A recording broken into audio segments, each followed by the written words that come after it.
Welcome to Off Track, the motorcycle racing podcast, brought to you in proud partnership with J&S Accessories and B-Moto Motorcycle Insurance. Welcome to Off Track, the motorcycle racing podcast. I'm your host, Dave Neal, and I'm delighted to be at the McAMS Yamaha launch over in Lancashire, just the other side of the county to where we normally are, but even more delighted to say, TIM NEAVE, McAMS Yamaha, British Superbike rider. Welcome to the show, mate. Thank you very much. It doesn't sound too bad, does it? Sounds all right. It's not too shabby, that, is it? I could get used to that. I think you're going to need to somehow. Mate, this is fantastic. An opportunity that you richly deserve. How did the opportunity come about? Well, I guess it starts back at the start of last year, really, when I joined the team for a Superstock attack. First time Yamaha were back in Superstock in quite a few years, so it was good. It was an exciting challenge, and for the first half of the year it went more than to plan. We did the double at round one, and then another second and a win at round three before heading up to Knockhill for a little bit of practice, and obviously we had the handlebar snap, and that threw the championship out the window, which was a real shame, but managed to get back to racing at the end of the year, and obviously I built a brilliant relationship with all the guys in the team, and I've absolutely loved it. And then it looked like Taz and Jason were going to carry on being the two Superbike riders for this year. And then I got wind that Taz might be moving to World Championship. So I heard from a good source that my name was in the hat. So I made sure I was available. And surely enough, I got a phone call from Steve to ask if I'd like to man the second Superbike. So here we are. How often did you keep checking your phone in that time? Yeah, only every 10 minutes. Just every now and again, Yeah. just to make sure. Yeah. As you said, the Superstock season it started off so incredibly well for you. On a package that, in Superstock terms, was particularly unproven, I think it's fair to say.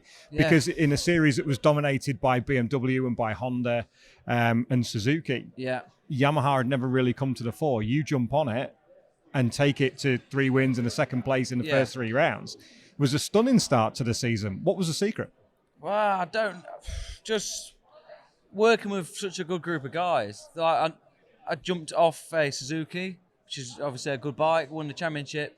But as soon as I came into this team, I just felt like so relaxed. I knew I'd got such good people around me, and it wasn't the most favourable bike in Superstock. I think I was the first person to win a race for Yamaha in Superstock in 11 years. So that was quite a big achievement in itself. Ian Hutchinson rode the bike the year before with a different electronic system and struggled. He had I think a fifth, which was good. Yeah.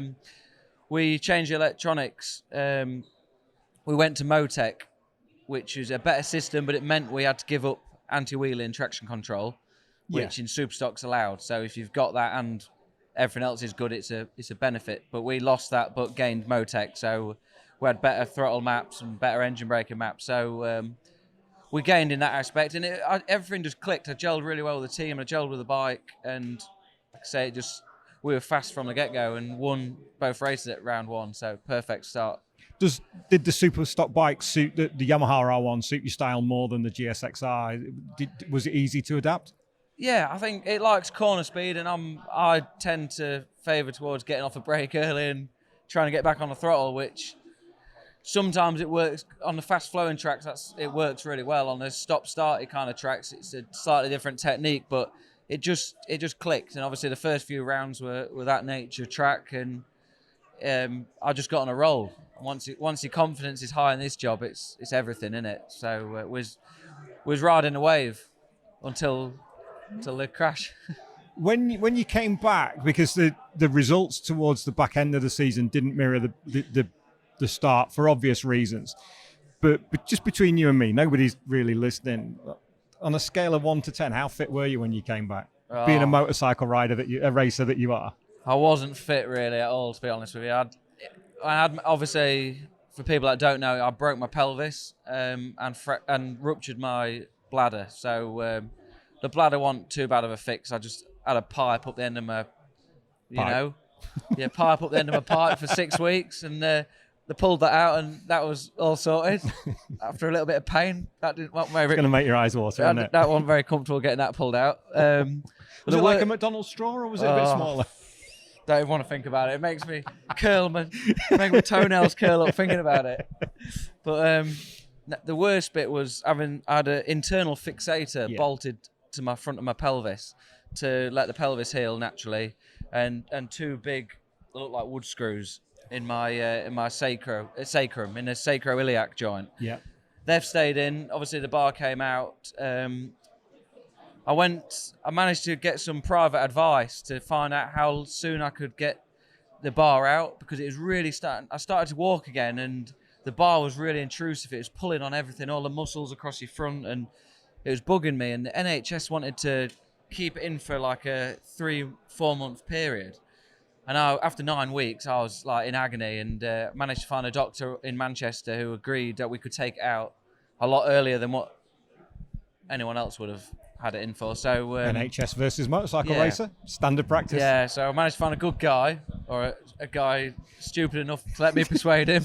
Somebody willing to take that chance. Willing to take that chance. But he said it's done its healing. We don't need to leave it in now, which is a big result. So that came out at 9 weeks, and I did a track day like literally 4 days after, which was, looking back now, it is all a bit stupid. And then I raced at Thruxton at exactly 10 weeks post-accident, which I still believe, the only reason I got back so soon was I still believed I had a chance to fight for the championship. Yeah. And that's what got me through all the rehab, was just, I could still fight for the championship. And when I got injured, it fell just at the right time for the TT break. So I didn't miss, we had like a 5-week break, so I didn't miss loads of races. I think I went back to Thruxton like 6th in the championship and like 35 points down. So I still believed I could fight for the championship. Absolutely, especially on the early season form. Yeah, and unfortunately, race 1, we had an oil leak, so I pulled in on lap 1. Race 2, got restarted, and unfortunately, we weren't ready with a new rear tyre. And anyone who knows Thruxton knows you need tyres at Thruxton. So I just went backwards, unfortunately, in that race on the old tyre. And that was really when I realised my championship hopes were done. Like, the other lads at the front were just being consistent, and even if I was to win every race, it would have been really difficult to close that 60, 70 point gap. A lot of experience at the front of that field in Alex Olsen and Billy McConnell and Davey Todd. There's a lot of experience there. I mean, that's bad enough when you're fit, but I'd lost 6 kilograms in my accident, and I didn't have 6 kilograms to lose. No. So I lost all my muscle. I was like a skeleton, and I managed to put a bit of weight back on, but I had them screws. I was limping around the paddock. Like, them screws in my back would cause me so much grief, and I was riding around just knowing that I could not crash. Like, if I crashed, I didn't know what the result was going to be, but it wouldn't have been good, and I didn't want to go through all that again, but I was still trying to make myself prove that I could still do it to myself as much as anything.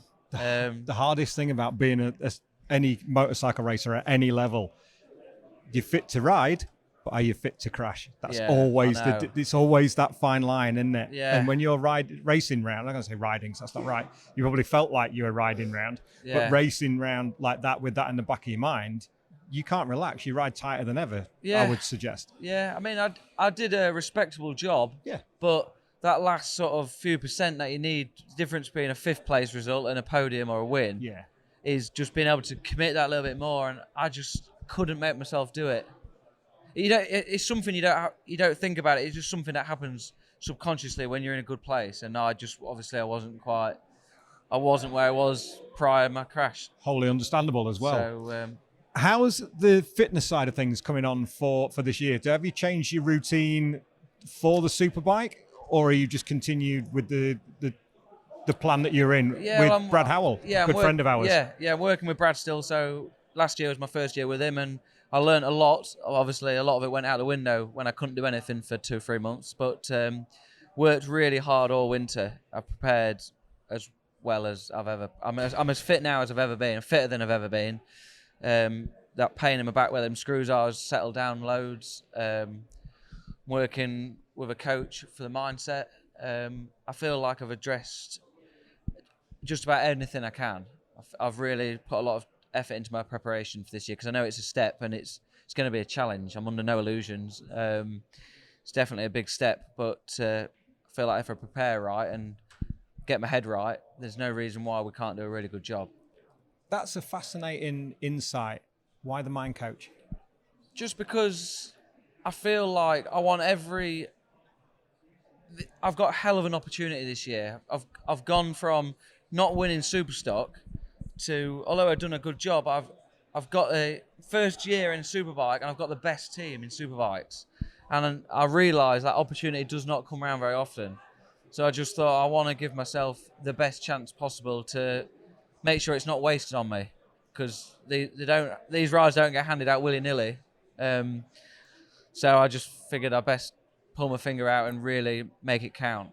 But conversely, if you weren't good enough, you wouldn't be studying now. Yeah, there is that element. There's that side to it as well. Obviously, if I didn't win those races at the start of last year, I probably wouldn't be stood here.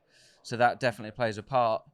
But I think, you just got to make the most of these opportunities, haven't you? 100%. Yeah, it was just an interesting angle that I hadn't considered. Well, I listen to a lot of podcasts, and I have done more and more recently. Last 2 or 3 years, it's something that I do 3 times. I probably listen to 3 podcasts a week, and a lot of it's all based around performance and well-being and like health. And the more you listen, the more you realise how much of a big part of it is in your mind.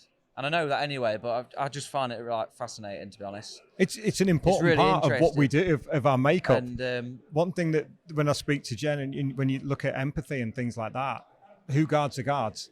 You've got to be right before anything else. I know. Before you do anything else. And I know the physical side of it is a massive part of it, and that plays into the mental side. But I do believe the rest of it now is between the ears. Like, I think everyone on that grid's got talent, and we're all fit. Yeah. On the grid, but it's having that last bit right which will make the difference. Is it going to feel like the first day at Big School for round 1? I think so, but luckily I did actually get a wild card in Superbikes. I think it's 2021, wasn't it, with Bilbao Suzuki at Cadwell on the home round. So I've had a go and had 3 good races that weekend, so which feels good. It's nice that I've done that and I know what to expect. The longer distance races, and obviously a lot more fierce race. Everything's just elevated, isn't it? But also the fact that twin brother Tom's just had a year in Superbikes. Feel like he hadn't had a very successful year, but it almost feels like I've been through it with him a little bit. Yeah. Because we're so close. Of course.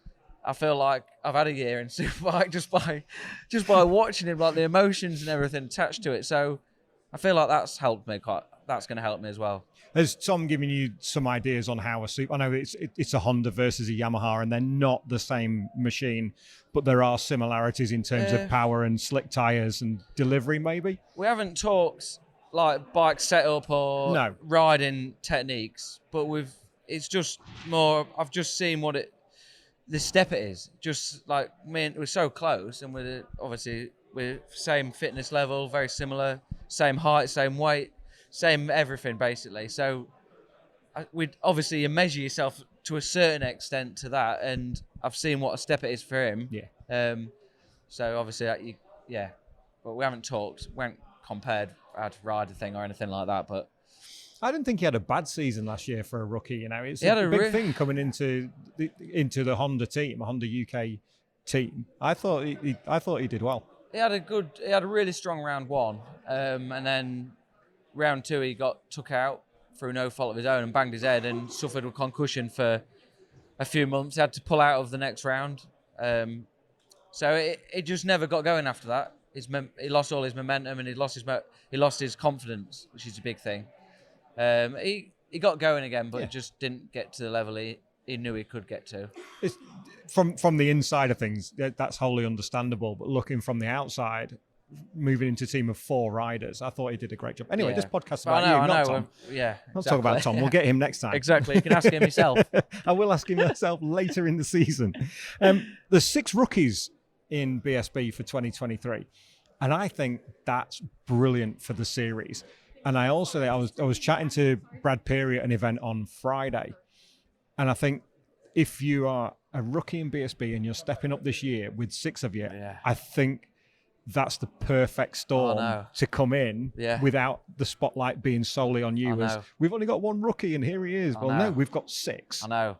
I think it's almost unheard of in BSB. 6, is that the record, is it? I think it is. I think it's got to be, in recent years, without definitely. a doubt.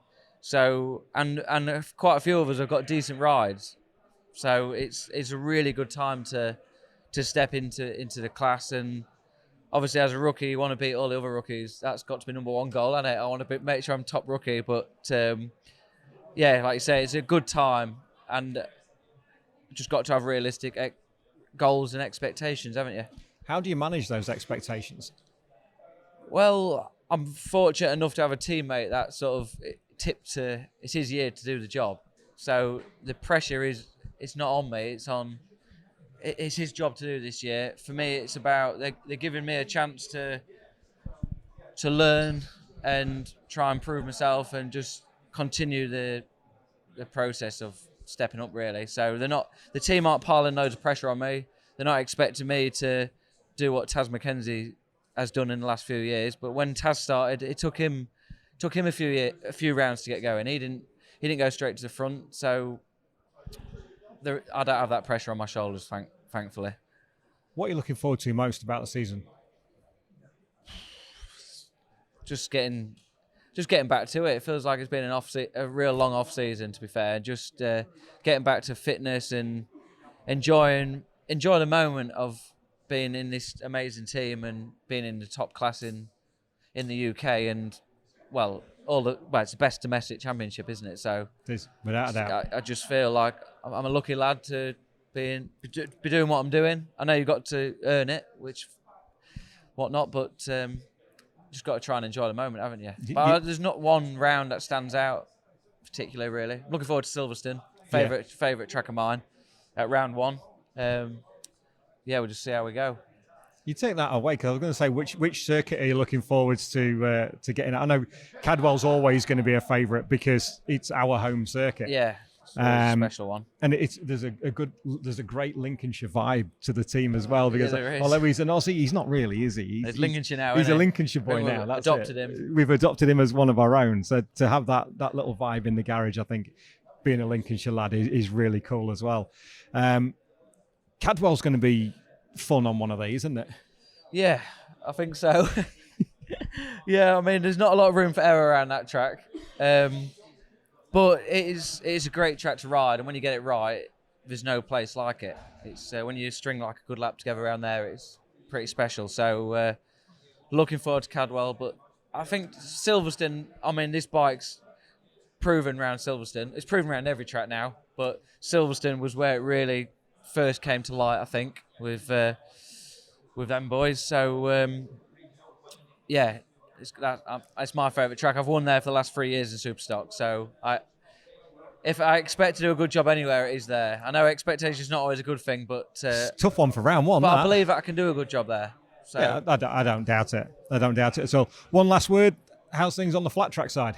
Yeah, good. Yeah, well, I'm still doing a bit. Still keeping my eye in. We went to Spain on some stockers the other week just to do a bit of practicing, me and Jason. I actually took my flat track bike out with me. So just got a new Yamaha 450 all done up with the right gear on it. So managed to find a track in South Spain and have a day's skidding around there. And we just did a cool little promo video with Yamaha the other day. We got the bike out and did a few skids and stuff. So that should look pretty good. Saw that on social media. They had the tractor out and feeding the cows and making sure everybody's right. Life on the farm all right? Everything going well? Coming into springtime now, you're getting busy? I'll keep my eye on the job, but I can't stand there and say I'm flat out on the farm as much as I'd love to. Those days are gone now. But I do all the farm hedge cutting still. You're still doing the hedge cutting? I'm proud to say that the hedges around where we live are spot on. Isn't that time specific as well, though? Yeah, we've got to do that by the end of January. Get them done before February, yeah. See? We're on the job. Birds are nesting, you see. You've got to look out for them. You've got to look after the birds, haven't you? But no, we're still doing a little bit, but it's left to brother Ben and Darren and my dad mostly now. You got a big job on this year, haven't you? Exactly. Something to look forward to. Exactly. Tim, I can't wait to see you out there, mate. Best of luck for the season. We'll catch up during the season, see how you're getting on. Thank you. But I wish you all the very best with McAMS Yamaha and congratulations on the ride. Cheers. Thank you. Welcome back to Off Track, the motorcycle racing podcast. I'm your host, Dave Neal. We're still at the McAMS Yamaha launch over in Lancashire. And what a fantastic evening it's been. As you can see, the 2023 R1 is behind us. And we have the boss, Steve Rodgers, McAMS Yamaha. Mate, welcome to the show. Thank you. Thanks for having us. Yeah, thanks for coming. Our pleasure. Thanks for the invite. Everything looks fantastic. The new bike looks incredible. What are the upgrades for 2023 on the Yamaha R1? To be honest with you, we've got new engine spec. There's a new factory exhaust system that's come, which we'll be testing at Donington. I think then with a new swing arm, fuel tank, and seat unit. So yeah, there's a few bits. Don't think they're going to make masses of difference, to be dead fair. I think the fuel tank is more for Will Superbike for the extra capacity. So we'll make a judgment on that. But yeah, it's not masses of changes. Just trying a few tweaks here and there, just to improve the package a little bit. Taz has moved on to World Supersport, as we know. Yeah. We've brought TIM NEAVE in alongside Jason O'Halloran, so the lovely little Lincolnshire connection there, because Jason's a Lincolnshire lad now. There's no doubt about it. How much are you looking forward to Tim's progress for 2023? Yeah, really looking forward to it, to be honest. Yeah, I mean, he did a great job on the stocker. Unfortunately got injured, didn't he, at Knockhill, which wasn't his fault, which was a real shame, really. But, he got back to the podium before the end of the season, which was fantastic. So, really looking forward to it. He's got some good crew around him. He's got Mike Norton as crew chief, Valentino's Olin's man for 11 years. You don't get much better than that. So, it should be really good. I think he's up for it and he's 100% fit, and can't wait. And speaking of Jason, I had a quick chat with him earlier on. We had him on the podcast back at the NEC. He's been away back to Australia. He looks confident and fit and well and walking freely as well as superbike riders as they can do at this time of year. He looks in good form. Yeah, mate. Honestly, he's up for it. Honestly, I mean, he's a fit lad, but he's took the job to another level. I think he sees it. It's it's now or never, isn't it? So we've pulled all the stops out. We've spent so much time developing this new engine spec, which we think is going to be a bit of a step. So I think he's up for it. With the difficult, just to touch on last season and Alton Park and the difficulties that surrounded Jason and the team and the closure of the season, how do you as a team manager deal with those situations and trying to bring the rider back up? Because he was obviously and rightly upset, and more than I've ever seen for Jason. A man wears a heart on his sleeve, but even by Jason's standard, that was a difficult period. Oh, he was inconsolable, honestly. We'd had a little bit of a difficult start to the year. We turned the job round. By mid-season, between them, they were unbeatable. So he'd got himself back into contention. For that to happen, it's frustrating. I mean, the lads, they race with the Yamahas, every weekend, don't they? They know what it does, they know its strengths, and it does carry a slightly different line, and it is a bit different, but they know this, and we don't, just because theirs does different things, we don't knock them off. So it's very difficult. I mean, the riders involved all apologise, and it's motorbike racing. But it took a little bit of lifting. Had a few beers at the end of season. He chilled out a bit, and like I say, he managed to get back to Australia to see mum and dad and stuff. So that's all you can do, and just focus on going forward. And 23, that's it. For last year, you started off with quite possibly the strongest outfit, with the reigning champion, two people fighting for the title, the difficulties that started for Taz in testing and then at the test. I'll turn this into a positive. Please. Where do you find the motivation to carry on when you have a season like that? Well, you want to win, don't you? So I mean, I feel that we should have won last year. We didn't win. Yamaha did win, which thank God. You've just got to just dig deep and and go forward. And you can never rest on your laurels in this championship. There's too many good bikes and teams and riders out there. So you've got to be working all winter and go forward, which is what we've done. And that's all you can do, really, isn't it? You've just got to get your head down and crack on. No showdown this year in terms of the last 3 rounds. The points do differ slightly later on. Move out the way, boys. Are you all right? At least it's your bike you're taking, Tim. That's a start. Does that change the approach of the team across the year? Do you find yourself with do you think you'll be having a different strategy versus what it's been for the last 12 years? No, not at all. No, I mean, we've always gone out to win every round. That's the point of it. I mean, I know there was a showdown and it was, the last 3 rounds is the most important thing. But to be fair, we want to be winning week in, week out. That's what we pay the riders to do. And that's what Yamaha expect, what McAMS, Monster, all the sponsors expect us to be winning. So that's what we go out to try and do. You've had a huge amount of success over the years. What's been your biggest highlight so far? 2021 was a fantastic year. I mean, there was nothing between the 2 riders. I think we won 22 or 23 out of the 33 races. It cost a fortune in bonus money, let me tell you.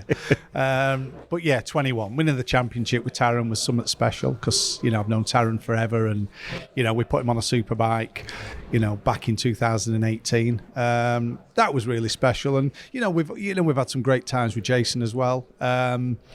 We just do with that big trophy again. That's all. And all out to get it back this year. I think he's in the prime position as Neil Mackenzie spoke about earlier on. The continuity is going to be vital this year. And you look at the recent test at Navarra. I think Kyle Ride's looking very strong on the OMG Yamaha. I think there's a potential he'll come of age, I think, on the Superbike this year. But when you look at Jason and the package that he has under him and his determination, I think he has to be the outright favourite. Would you agree? I hope so. Yeah. I mean, I think that, like I say, Kyle will be strong. The Yamaha is a very, very good package. We spent enough time developing the thing. With Yamaha, it is. But you can't rule anybody out. There's some great bikes, some great riders, and some really good teams. So, I think Andrew Irwin will be strong. On the Honda, I think he'll go really well. Obviously, you've got Christian back on the Ducati, with Wilf. Wilf does a mega job. Absolutely. The PBM boys, Glenn, and Tommy there. You can't rule any of them out, really, to be dead honest with you. So you've just got to concentrate on your own job, focus on what you've got to do every weekend and just get your head down and just keep racking the points up. It feels like there's more people with a point to prove this season than ever before. Oh, very much so, yeah. Very, very much so, yes. And not only yourselves to wrestle that trophy back from OMG Racing, which... Yeah. It's there. The battle lines are drawn, I think, with the 2 Yamaha teams. Yeah, very much so, yeah. It'd be good. It was a good fight last year. It was a shame what happened, but like I say, at least Yamaha won it, which is what we need. We need a Yamaha at the front there. So, but it's going to be good. I think it is. 6 rookies as well. Just talking to Tim there about his season coming up and the step up. I think Tim is possibly best placed of most. Max coming up into FS3, he's not experienced a 1000cc machine before, and having Jason alongside him, I think that battle to be top rookie is going to be something, as well as top brother, which is probably even more important. Definitely, yes. I think so. Yeah, I think I mean the stock 1000 bike we ran last year. Obviously, we ran that on Motec, so we ran the same throttle models as we do the Superbike. So it's quite close. Obviously, it's way down on horsepower. And it's not got the same chassis, suspension and stuff, but the actual feel of the engine should be there or thereabouts. So he's got that advantage. And he's got some good people around him. He's got the same crew that ran the bike for the last 3-4 years. So he's got a fair old, he's got a bit of a head start, hasn't he? So hopefully, he'll be able to take advantage of that and do a good job. As the 23 season dawns, what excites you most about coming into this season? I don't know, really. It's just you just want to get going again, don't you? Really, it's it's different. We've just Jason from obviously we've had Taz and Jason really for the last 5 years.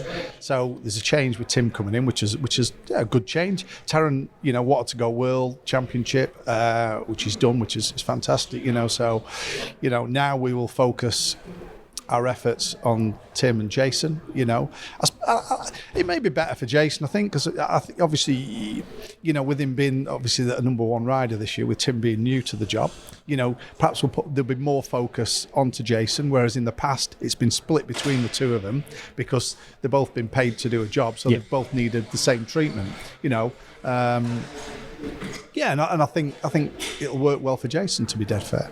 Does that maybe give you less sleepless nights as well? You don't get any well, I think let's go back to Silverstone twice, eh? Crikey, they're sleepless nights. They're the sleepless nights, aren't they? Yeah. I think it's going to be a fascinating season in a lot of ways, and for having you returning for what's this, season 27? Oh, I can't. I added it up the other day. We've raced. I can't remember what it was. 27 years out of about 35 or something. Something ridiculous. It was.